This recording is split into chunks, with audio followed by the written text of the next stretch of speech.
everyone, and welcome to the Duke Energy First Quarter Earnings Call.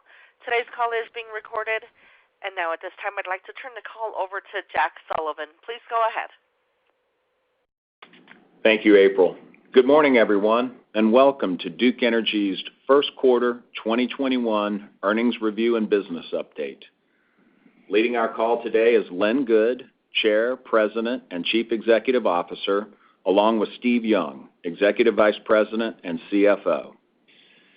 Today's discussion will include the use of non-GAAP financial measures and forward-looking information within the meaning of the securities laws. Actual results could differ materially from such forward-looking statements, and those factors are outlined herein and disclosed in Duke Energy's SEC filings. A reconciliation of non-GAAP financial measures can be found in today's materials and on dukeenergy.com. Please note, the appendix for today's presentation includes supplemental information and additional disclosures.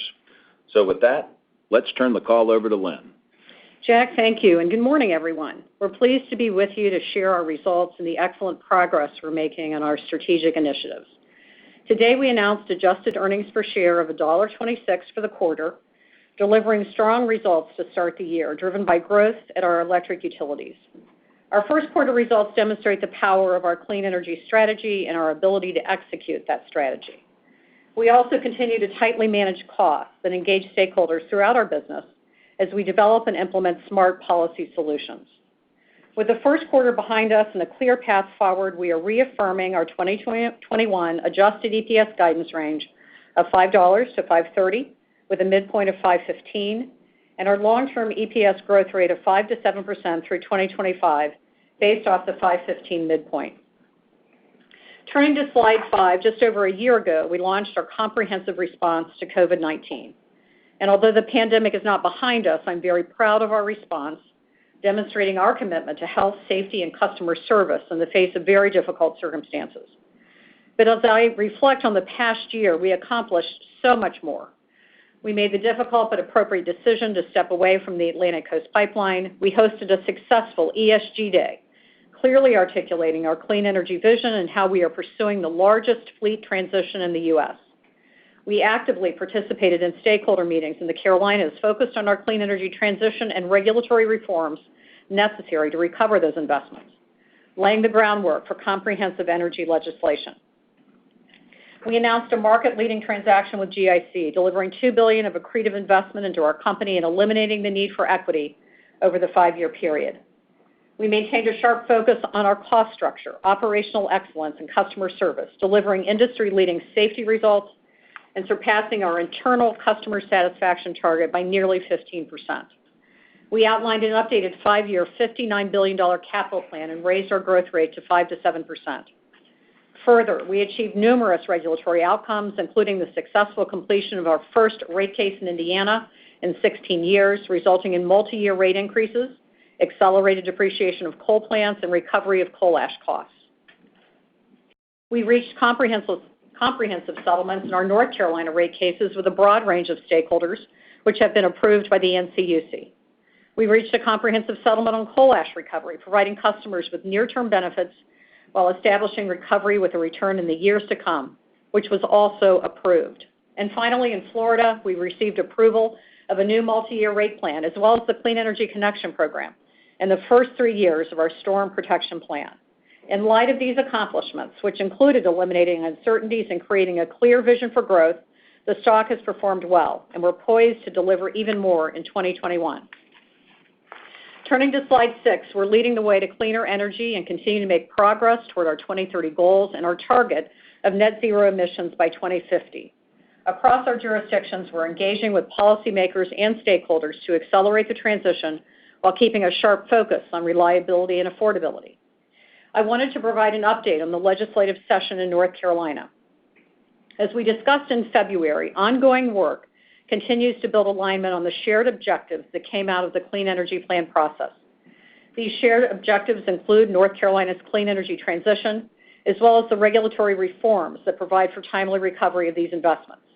We are now entering the middle phase of the legislative long session, and the legislative process, including opportunities to introduce new legislation, is expected to continue into the summer months. We continue to see momentum from a broad range of stakeholders to make progress on these objectives in 2021, and we remain optimistic for comprehensive energy legislation this year, aligned with our shared goals of generation transition and regulatory reforms needed to enable that change. Moving to Florida, our DEF utility continues to enjoy robust growth, deliver strong returns, and support important energy infrastructure for the benefit of customers. Our constructive relationship with customer and consumer groups has resulted in the advancement of critical infrastructure investments that accelerate our shared clean energy vision. This was clearly demonstrated with the Public Service Commission's approval of our multi-year base rate settlement on May 4th. As the Commission noted in their ruling, the settlement was the culmination of extensive engagement with many interested parties, including the Office of Public Counsel. We appreciate the Commissioner's complimentary remarks on our robust process to reach settlement, keeping the interests of all stakeholders in mind and arriving at a fair and equitable rate design. The settlement approval provides clarity through 2024 and includes recovery of significant investments in the grid, solar generation, and electric vehicle infrastructure. This settlement builds on our Clean Energy Connection solar program and Storm Protection Plan grid program as we continue to advance our transition to net zero emissions. Our Florida operation, positioned well for the economic rebound, continues to build momentum with investments aligned to our clean energy transition. Shifting to Indiana, we're making progress as we move through the state's integrated resource plan process. We've hosted multiple stakeholder sessions, receiving input from various interested parties as we collaborate on the path forward, all while ensuring our system remains reliable as we transition to new energy sources. Stakeholders have always been a part of the IRP process in Indiana, and their feedback is valuable as we evaluate a number of possible scenarios for future generation. Our filing will be submitted in November of this year, continuing our progress toward the energy transition in the state. At the federal level, we are actively engaged with policymakers on climate, infrastructure, and tax policy. We support policies that pave the way to net zero emissions while ensuring customer affordability and reliability. We also support investments in research and development for new clean technologies, which will be critical to achieving net zero. To that end, we see permitting reform as a solution to help streamline the process to build infrastructure without compromising community involvement and environmental protections. Electrification has also entered the climate discussions and represents an exciting opportunity to address transportation sector emissions. In the months ahead, we expect more clarity on the form and content of these policies, potentially an infrastructure bill, tax incentive extensions, and regulatory proposals, among others. We will continue to advocate for policies that support and accelerate our clean energy transition, emphasizing the importance of maintaining affordability and reliability for our customers. We will keep you informed along the way. It's important at this early stage, however, to recognize that we see great alignment between our vision of a net zero clean energy future and the policies that are being discussed. Shifting to slide 7, it's clear our industry is transforming and the pace of change is increasing. Duke Energy is not only keeping pace with this change, but we are at the forefront.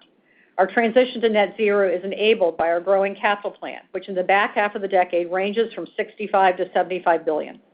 This range of investment is consistent with our integrated resource plan filings and includes up to 15 to 20 gigawatts of additional renewable investment, tripling the amount of renewables on our system by 2030. We are also planning for retirements of 7 gigawatts of coal-only capacity, an amount that could increase as policies and regulations continue to unfold in this decade. The ultimate pace of our clean energy transition will be shaped by a variety of factors, including state and federal clean energy regulations and policies. We are actively engaged with policymakers and regulators on this important topic and are prepared to move as quickly as state and federal regulation and policy allow. We remain confident in achieving our carbon reduction and earnings growth goals as we continue the execution of our clean energy vision, creating value for our customers and growth for our investors. Shifting to slide 8, we've carried our momentum forward in our environmental, social, and governance commitments following our ESG Day and fourth quarter call in February. In April, we released our 15th consecutive sustainability report outlining our tremendous progress during 2020, and we've reached additional milestones in just the last few months. In March, we retired a 270-megawatt coal unit in DEC ahead of schedule, marking the 52nd coal unit closed across the enterprise. We also announced the accelerated closure of our Gallagher station in Indiana, bringing the retirement forward a year and a half to June of 2021. These decisions place us another step closer to our goal of removing all coal-only units from our portfolio in the Carolinas by 2030 and advances the targets for our Midwest utilities as well. As we retire coal, we are also adding renewables and other clean energy infrastructure across our system. In our commercial renewables business, we placed the 350-megawatt Frontier 2 wind farm in service in Oklahoma during the quarter. And in the regulated business, we placed 220 megawatts of solar in service in the Carolinas and Florida. Our electric vehicle strategy remains front and center as we continue to position Duke Energy as a key enabler of mass electric vehicle adoption. With commission approvals in the Carolinas and Florida, we're investing $100 million to implement pilot programs to support decarbonization of the electric sector across the Southeast. And we joined the Electric Highway Coalition to help expand charging infrastructure across the nation's highways, aligned with many of our peer utilities. I'm also pleased to share that we're one of the first in the industry to release EEO diversity data as part of our sustainability report, demonstrating not only our commitment to transparency, but also to moving the needle on our diversity and inclusion metrics across the enterprise. Beyond that, we are one of the first in the industry to issue a report detailing our trade association memberships and their positions on climate change. It's these types of disclosures and transparent reporting that have earned us top rankings for investor transparency. And finally, last week, we announced 3 new directors to join our board, maintaining a strong focus on diversity as well as bringing a wide range of backgrounds and skills to the table. Each of these steps highlights our keen focus on ESG priorities, and we look forward to sharing additional updates throughout the year as we make progress on our strategy. With the first quarter behind us and a clearly defined strategy ahead of us, I'm confident in Duke Energy's strong growth trajectory and believe our investment plan will deliver sustainable value and 5 to 7% growth over the next 5 years. And with that, let me turn it over to Steve. Thanks, Lynn, and good morning, everyone. I'll start with a brief discussion on our quarterly results, highlighting a few of the key variances to the prior year. For more detailed information on the variance drivers and a reconciliation of reported to adjusted results, please refer to the supporting materials that accompany today's press release and presentation. As shown on slide 9, our first quarter reported earnings per share were $1.25, and our adjusted earnings per share were $1.26. This is compared to reported and adjusted earnings per share of $1.24 and $1.14 last year. Please see our non-GAAP reconciliation, including in the earnings release, for more details. Within the segments, electric utilities and infrastructure was up 15 cents compared to the prior year. Results were favorable due to benefits from base rate increases in North Carolina, Florida, Indiana, and Kentucky, weather year over year, and timing of O&M expenses. Partially offsetting these items were lower retail and wholesale volumes and higher depreciation cost on our growing investment base. Shifting to gas utilities and infrastructure, results were flat year over year. Results were primarily driven by continued margin growth at the LDCs and new retail rates in Tennessee, offset by the cancellation of ACP last year. In our commercial renewables segment, results were down 4 cents for the quarter, largely driven by the impact of the Texas weather event. Other was favorable 6 cents for the quarter, principally due to higher market returns in certain benefit plans, as well as lower holding company financing costs. Finally, segment results are impacted by the allocation of dilution related to the $2.5 billion equity forward that settled in December 2020, which totaled 5 cents for the quarter. Overall, we were pleased with the strong results compared to last year, further illustrating how we continue to execute on our business and regulatory strategies.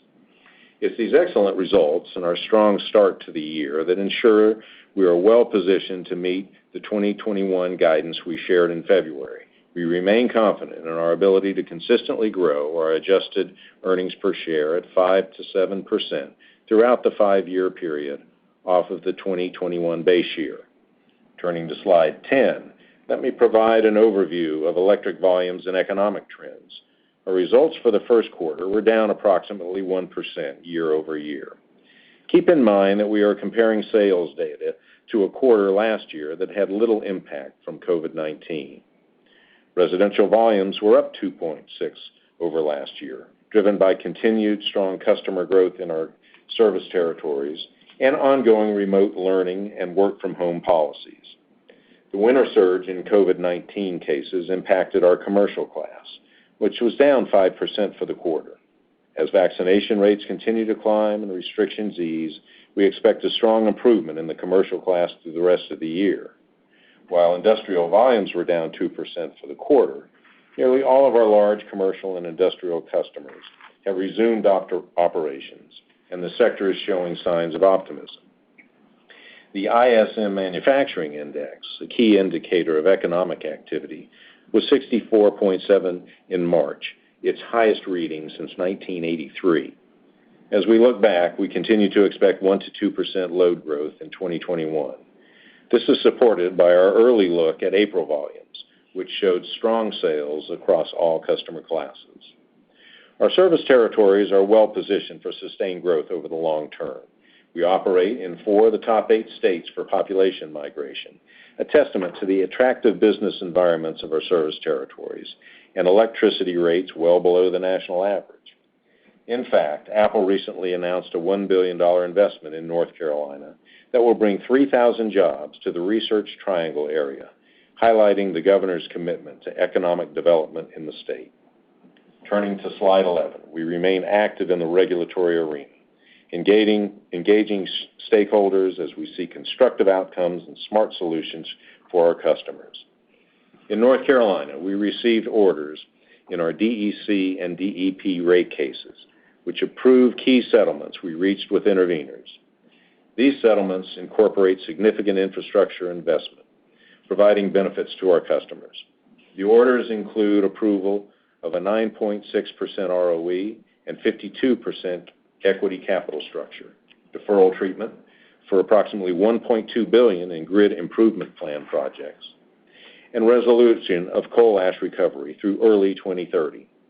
We have also mitigated customer rate increases with EDIT flowback from the 2018 tax rate change and storm cost securitization. Overall, we are very pleased with the outcomes in these rate cases. As Lynn noted, our settlement in Florida was approved last week. The settlement includes investments in renewables in the grid, the approval of an ROE band of 8.85 to 10.85%, and a 53% equity capital structure. Importantly, the ROE band also includes a trigger mechanism that protects against rising interest rates. Additionally, it approves accelerated depreciation for coal plants and the Vision Florida program, which funds $100 million in emerging technologies. Turning to our LDC business, our Tennessee gas rate case settlement was approved. Looking forward, we expect to complete 2 rate filings this year. Piedmont filed a North Carolina rate case in March, which includes investments in our Robinson LNG facility, pipeline integrity management, and system infrastructure growth to support our rapidly growing customer base. We expect an evidentiary hearing in September and new rates to be effective later this year. And in Kentucky, we submitted our pre-filing notice on April 30, indicating our intention to file a natural gas rate case in June. Our ability to execute on our robust capital plan and grow our investment base is underpinned by a healthy balance sheet and solid credit ratings. So far this year, we have raised approximately $1.4 billion in long-term debt for DEC and Piedmont, with both transactions pricing at very attractive rates. We expect to close the first tranche of the minority sale of Duke Energy Indiana to GIC by the middle of this year and are on track to complete the North Carolina storm securitization in 2021. The proceeds from the GIC transaction, along with our overall financing plan, allow us to maintain a strong credit profile without the need for common equity issuances throughout the 5-year plan. Looking ahead to second quarter and beyond, I want to provide some perspective on timing considerations for the balance of the year. Our expectations are that volumes will recover over the balance of the year, with a 1 to 2% increase over 2020. Having said that, our second quarter will reflect the cancellation of ACP, and as we discussed in the year-end call, we expect O&M to be unfavorable in the second and third quarters due to the significant COVID mitigation actions we took in the spring and summer of 2020. Before we open it up for questions, let me close with slide 13, We remain confident in our 2021 adjusted earnings per share guidance of $5 to $5.30 with a midpoint of $5.15. Our first quarter results position us well to achieve full-year results within this range as we continue to invest in important energy infrastructure that our communities value. Our attractive dividend yield, coupled with our long-term earnings growth from investments in our regulated utilities, provide a compelling risk-adjusted return for shareholders. As Lynn discussed in her opening remarks, we continue to advance our clean energy strategy with a keen focus on affordability and reliability, keeping customers at the center of all we do. Duke Energy is well positioned to lead as the pace of change in our industry accelerates, delivering sustainable value to our customers and investors. With that, we'll open the line for your questions. Thank you. If you'd like to ask a question, simply press the star key followed by the digit 1 on your telephone keypad. Also, if you're using a speakerphone, please make sure your mute function is turned off to allow your signal to reach our equipment. Once again, star 1 at this time to ask a question or make a comment. We'll pause for a moment.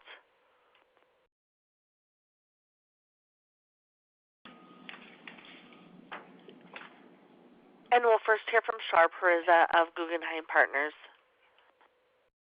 Good morning, Lynn and Steve. Good morning, Shar. Good morning. So just touching on the North Carolina legislative process and maybe just following up a little bit on your prepared remarks, Lynn. Obviously recognizing, you guys are in the middle of a lengthy and comprehensive legislative process, and we know you can't get into too many details here, but, you seem obviously you're optimistic, which is good, but we are coming up on the, House filing deadline of the crossover dates, and everyone is hyper-focused on sort of these timelines. Can you maybe just elaborate why you're still optimistic given a very tight window? What's sort of giving you this sense of optimism? Sure, and Shar, thanks for the question. Our optimism is really centered on the broad support for comprehensive energy legislation that exists within the state. We've been talking for some time about the robust process that occurred in 2020 and under the governor's clean energy plan. So, the administration, the environmental community, solar developers, industrial customers, Duke Energy, others have been at the table. And there is broad support to move forward in 2021. I think the other thing that's important to note, which I tried to emphasize in the remarks, is we're in the middle of this session, but that legislative process, which includes the opportunity to introduce bills, will continue and is expected to continue well into the summer. So one thing I would just point out is if we think back to 2017 when House Bill 589 was moving, it was actually introduced in June, which was well past crossover dates, and then became law at the end of July.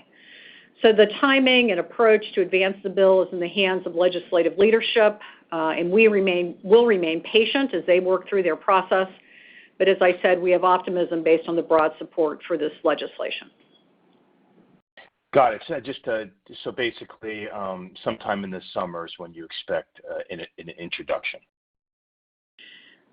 I don't want to point to a specific time frame, Shar, but I do think we'll have data points to talk about this summer, including, we'll be back in front of all of you in early August. The timing is really in the hands of legislative leadership, which is where it belongs, to advance the bill. And so we'll continue to keep you updated. But the optimism, as I said before, really centers on the broad support. Got it. And then just lastly for me, remind us, what some of the key priorities there are around the legislation and maybe potential treatment we could see come about from it. So if we're thinking about, performance-based rate making, ROE bands, formula rates, rate-basing renewables, is everything on the table right now or some facets not palatable? So just a bit of a sense on some of the pushes and takes that you're seeing. Sure. And Shar, I think all of the things you mentioned kind of fit under the broad objectives where there's alignment. So transition away from coal, advancing renewables, regulatory and rate-making reforms. And so when we use the word comprehensive and you list all of those things underneath, you can see that there are a number of key issues that will be addressed. We'll have more to say as this progresses. The other point I would emphasize is the 5-year plan, the 5 to 7%, the 2021 guidance that we've put in front of you is not predicated on a specific outcome of this legislation. It has a more dramatic impact on the back part of the decade as we accelerate the transition into 2030. So, we think good progress is being made, and we'll continue to update you. Terrific. Congrats on the results. Thank you, guys. Thank you, Shar. Thank you. And next we'll hear from Julian Dumoulin-Smith of Bank of America. Hey, good morning, team. Congratulations. Hi, Julian. Good morning. Hey, thank you. Perhaps just to pick up where that last one was left off, can you provide a little bit more color on how you and legislatures are thinking about customer bill implications here? How do you make the legislators comfortable with the rate increases, or how do you think about compromise therein? Right? You mentioned a number of different specific pieces that constitute this. Just can you elaborate a little bit more? Sure. And Julian, reliability and affordability have been front and center, really dating back into 2020 in the stakeholder process. So all of the things that we're talking about here around transition, around renewables, around regulatory reforms will be looked at within the construct of reliability and affordability, and that's appropriate if you think about the growing economy here in the Carolinas. So that those topics are being discussed and should be discussed. Okay, excellent. And just to clarify, I think I saw this in your remarks, but the introduction of verbiage into any bill here, the crossover date seemingly doesn't necessarily matter here. It's really, as you said earlier, to emphasize the summer timeline matters most as you think about a 22 rate case timing, right? 22 rate case, I don't know about that, Julian. We don't have specific plans around a rate case in 2022. But I would, your point around the summer, the legislative process continues into the summer, and as the calendar lays out in the Carolinas, the long session doesn't have a required end date. We'll continue to keep you apprised of the developments in the summer, again, remain optimistic. Right, fair enough. Yeah, the point was there was a broad latitude. Quickly, Steve, just if I can ask you to elaborate, your comments were intriguing here with respect to load trends. How are you thinking about the 1 to 2% increase as you've contemplated formally versus your seeming acceleration commentary into April here? Can you reconcile the two just a tad? Well, we've got a good bit more to learn as we move through the second quarter, but the April results look solid for us. That's 1 month. I think as vaccinations roll out and stimulus funding comes into play and so forth, we are seeing the economy pick up, and we're seeing activities at our customer base pick up as well. So whether the 1 to 2% growth is light or in the ballpark correct, we feel confident with it. We'll update that as we move forward into the next quarter and have a bit more data. But we are encouraged by what we're seeing across our footprint. And we are encouraged by the customer growth, which continues to be high, and that underpins it. Yeah, Julian, you might have seen on the front page of the Journal today, they were highlighting communities that have been benefiting from migration. Greenville, South Carolina is on the list. So, we've continued to see good customer growth and hope to be surprised to the upside, but, the 1 to 2% I think is a good planning assumption. We've sized our cost structure to be consistent with that, so we're continuing to manage the business really tightly. Excellent. Congratulations. Speak soon. Thank you, Julian. Steve Fleischman of Wolfe Research has our next question. Yeah. Hey, good morning, Lynn and Steve. Hi, Steve. Thanks. Morning. Hi. So just apologies for beating a dead horse here, but just the legislative process, is there anything to read into the fact that these utility-related bills or clean energy-related bills were not addressed early in the session? Were there certain other priorities that kind of came ahead, or just anything to read and kind of why that happened? Yeah, I wouldn't read anything into it. It's comprehensive energy legislation with a broad group of stakeholders. And, one of the reasons I pointed to HB 589 being introduced in June of 17 is because you may not remember that bill specifically, but it included PURPA reform and also included, a pathway for renewables over a multi-year period. So, the timeline, how to advance the bill, timeframe, always within the hands of the legislative leadership. And we continue to work with the broad range of stakeholders. But I don't think there's anything specific that I would point to on the timing. We remain optimistic that it'll move forward. Great.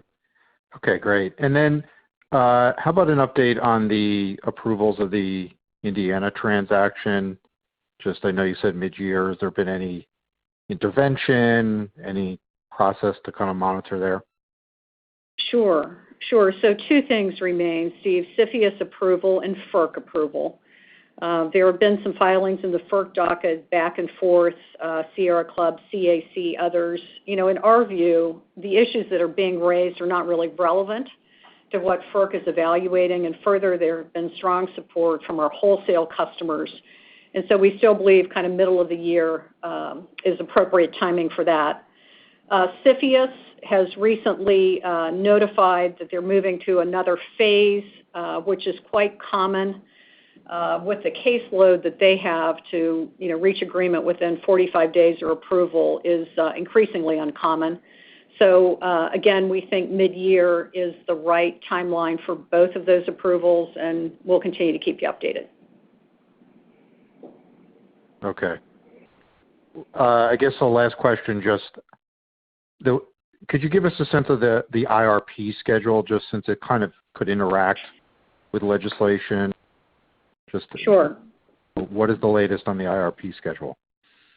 Yeah, so the IRP is moving in two ways, Steve. In North Carolina, there have been public hearings underway.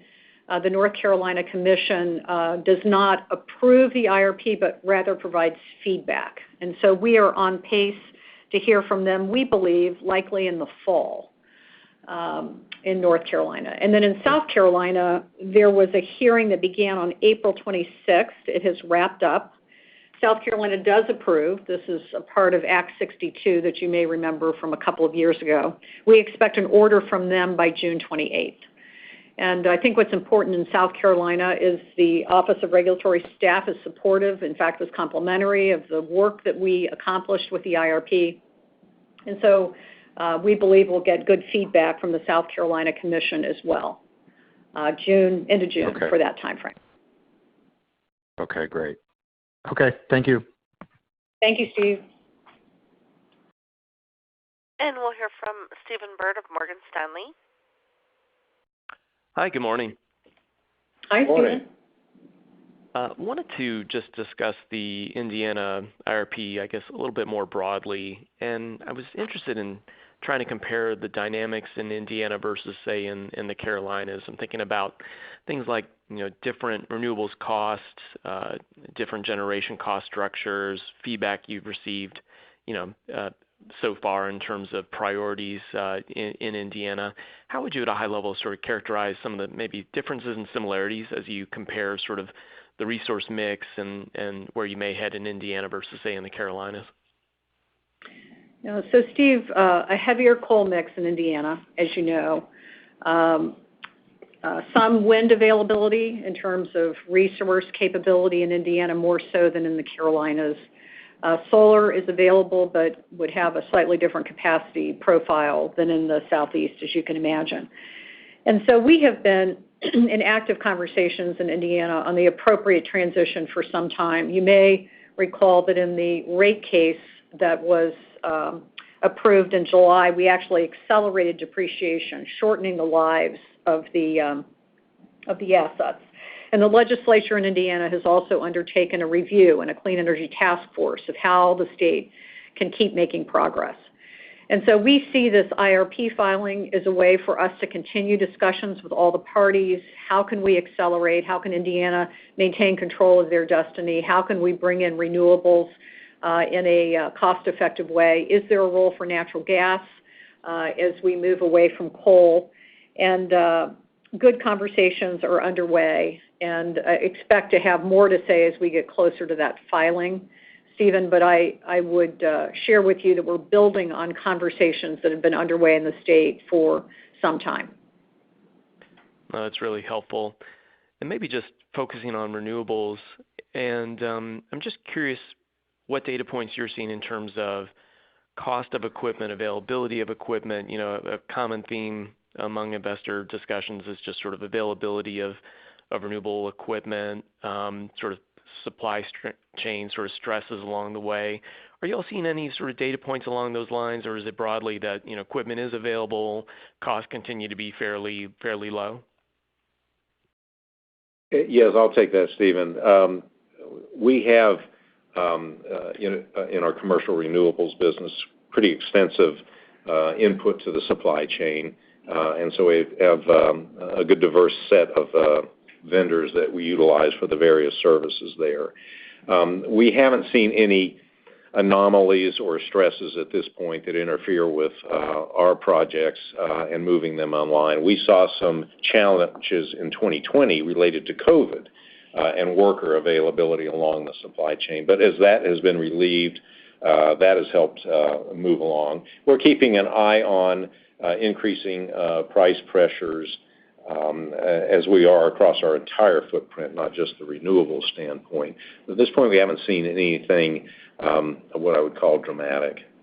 You know, Stephen, the one thing I would add to that, I think, is, we monitor the acceleration of policy discussions at the federal level, and we also see how our states and customers are moving. We continue to keep our eye on what size of supply chain are we going to need in order to accomplish all of these objectives. And I think that is going to, be something that every utility is looking at.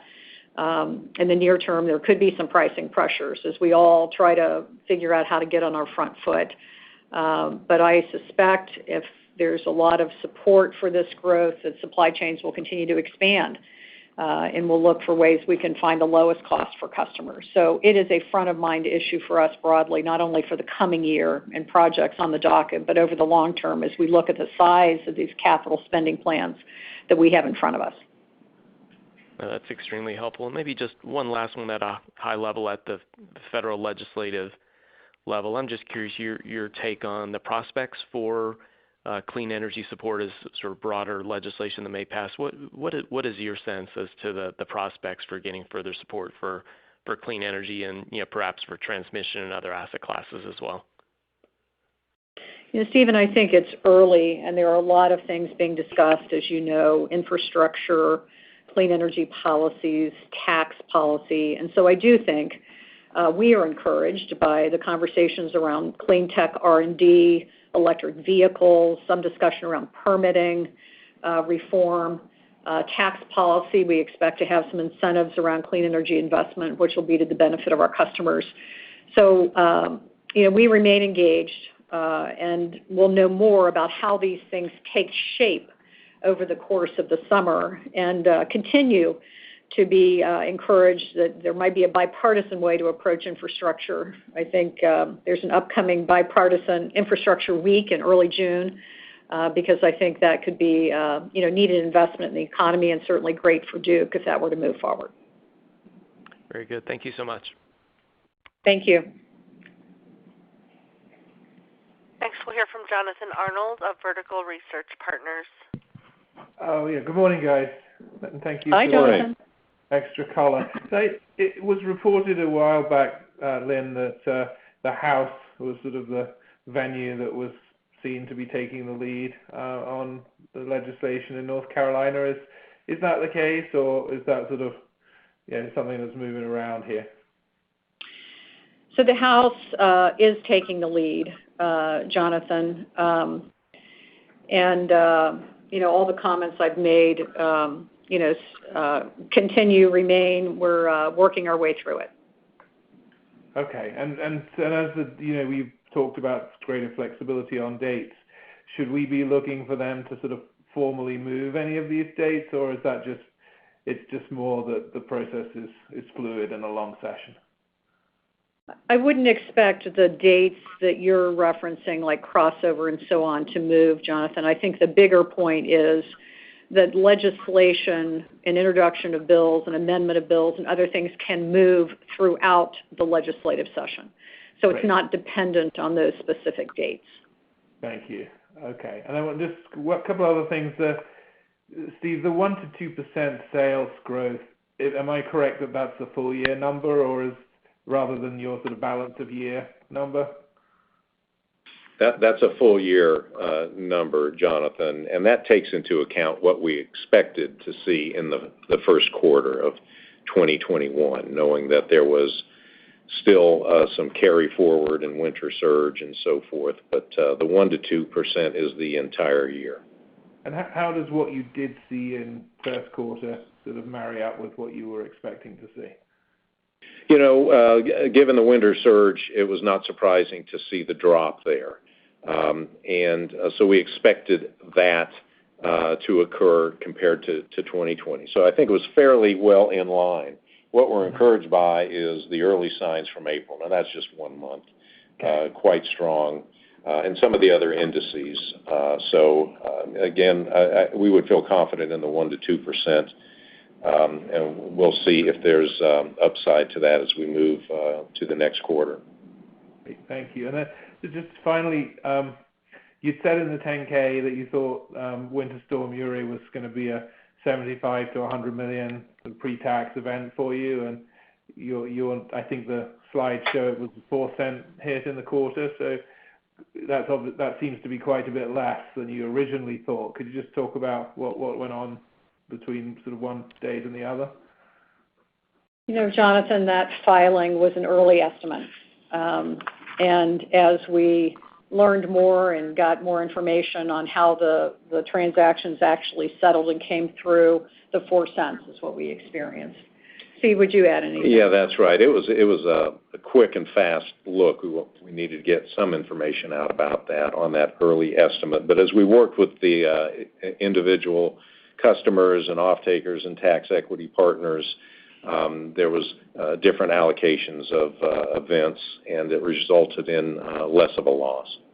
Great. Thanks for that. And thank you, Jonathan. Thank you.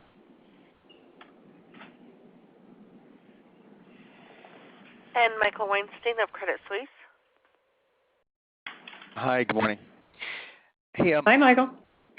Hey, could you also comment, Lynn, on the recent headlines that the Biden administration has support for nuclear, or maybe talking about nuclear PTC? I'm just wondering how that affects the calculus in a regulated context. You know, in terms of as you apply for license renewals and going forward, do you see federal support as helping, or maybe no change from before? I'm not sure. Yeah. I think any support, federal support, other support for nuclear is important, Michael. We are big proponents of nuclear power at Duke Energy. If you think about the Carolinas, 50% of the energy comes from carbon-free nuclear. And so we are on path to seek second license renewal for all of our plants, and we're also engaged on some new technologies from the standpoint of providing operating experience for the advanced nuclear that we believe will be helpful to get to net zero. And so when I listen to incentives around nuclear that you were referencing, I think they can be quite important for technology development and for encouraging further expansion of nuclear power as part of the net zero plan. Do you think it changes the discussion around the IRP, though, going forward? As to how much nuclear will be in the future, in the 2030s and beyond? It could. I don't think at this early stage it will. Michael, one of the things that we're in discussions with the commissions about on the IRPs, all of them are based on historic tax policy. So any incentives around extended renewables, nuclear, offshore wind, transmission, all of those would be updates and generally more cost-effective for customers. So we'll continue to update these IRP plans as we go forward. And, as I said a couple of times, the support for new technologies we think is really important because as we get kind of to that 70 to 80% carbon reduction working toward net zero, we need technologies we don't have today. And that's where the advanced nuclear could show up, carbon capture, hydrogen, and other things. So we're big advocates of keeping attention on that and funding in a way that will help those technologies get to commercial scale. Hey, along the same lines, RNG, renewable natural gas, is there other plans to blend that into Piedmont system? And how do you see that developing over the next 20 years? Sure. So we have made some investments, Michael, in Sustain RNG, which makes advanced methane, uses advanced methane generation technology to produce renewable natural gas from dairy farms. And so we're really working with the technology today with the hope that we can introduce it in our Piedmont system or our system in the Midwest and Tennessee as we go forward. And that, coupled with our commitment to net zero methane by 2030, makes a strong statement about our commitment to lowering carbon in our LDC business. Okay, great. Thank you very much. Thank you. Next, we'll hear from Jeremy Tonet of J.P. Morgan. Hi, good morning. Good morning. Hi, Jeremy. Just wanted to turn over to the commercial renewable segment if I could here. And just want to see, does the Duke Energy Sustainable Solutions rebranding signal kind of an interest to potentially expand this business? Or even if the Biden administration, if the plans come through with kind of greater tax incentives on this side, would Duke look to ramp up growth in commercial renewables? The branding, Jeremy, I would characterize as us being responsive to the market. We have a lot of work going on with large industrial and commercial customers looking for customized solutions as they work to achieve their own sustainability goals. It could take the form of commercial renewables. It could take the form of microgrids. It could take the form of supporting electrification of industrial processes or transportation. And so we have been working with these large customers for some time and thought this would be a helpful way just to bring a comprehensive set of solutions to those customers as we go forward. And I believe that customization is going to be an important part of the decarbonization journey for large industrial commercial customers as we move forward. Got it. That makes sense. And maybe just touching a bit on slide 16, advancing EV infrastructure here. Just wondering if you could, talk us through how you think the complete opportunity set is here. Could this represent upside to CapEx as you see it over the next 10 years? We do see opportunities for more CapEx, and frankly, we see opportunities for more load growth as customers, adopt the technology, and we see increasing utilization on the part of our communities and municipalities, et cetera. So we have been very active in this, Jeremy, with conversations around all of our jurisdictions, trying to get a base level of infrastructure in place to encourage adoption, and then working directly with, like the city of Charlotte, we're partnering with them on electrification of municipal buses, working with school districts. Anything that we can do to bring our expertise around electrification to this important transition, I think represents an incredible opportunity for us. All these individuals have sustainability goals, all these communities, many of them have sustainability goals, and then I think as you see the auto manufacturers and others transitioning to electric, we want to have the infrastructure in place to serve those customers. So I think it represents an incredible opportunity. Got it. Makes sense. I'll leave it there. Thank you. Thanks so much. And we'll hear from Michael Lapides of Goldman Sachs. Hey, guys. Thank you for taking my question. Hi, Michael. Hi, Liz. Can you remind us what's in 2021 guidance for the change in O&M company-wide relative to 2020, and then how you're thinking about kind of 2022 and beyond O&M growth? Yes, Michael, for 2021, the O&M is going to go up compared to 2020.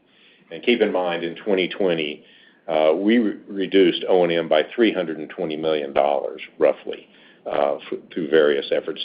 $200 million of that is sustainable, but a chunk of that is not sustainable. So you're going to see an absolute increase in 21 over 20 in O&M. But the broad trend line of O&M continues to decrease. We've taken it down 1% since roughly 2015, 2016 timeframe on a consistent basis. And our goal is to certainly keep it flat to declining as we go forward.